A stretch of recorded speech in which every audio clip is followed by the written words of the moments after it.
প্রিয় দর্শক, আসসালামু আলাইকুম। কেমন আছেন? আশা করি সবাই ভালো আছেন। সকালে চলে আসলাম আমাদের পেঁয়াজের চারা জমিতে। দেখতে দেখতে অনেক চারাগুলো অনেক বড় হয়ে গেছে। কত সুন্দর চারার গঠন!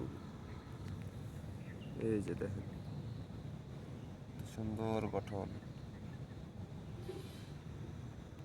চারার বয়স 20 দিন। কত সুন্দর!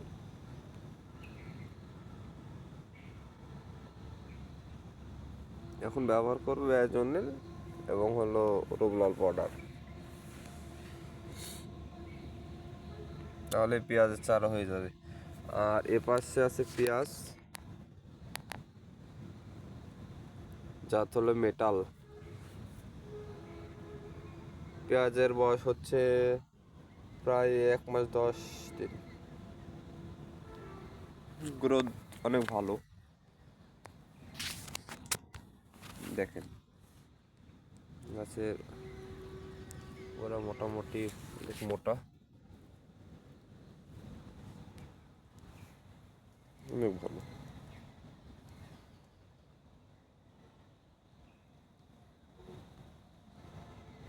এখন স্প্রে করব বেনপেজিয়া এবং হলো ইমিটাপ আর মেন কোজে পাউডার। বেনপেজিয়া হলো ছত্রাকনাশক এবং গাছগুলোকে সটাং করে রাখবে। এটা হলো জেবাং কোম্পানি, একটা কীটনাশক।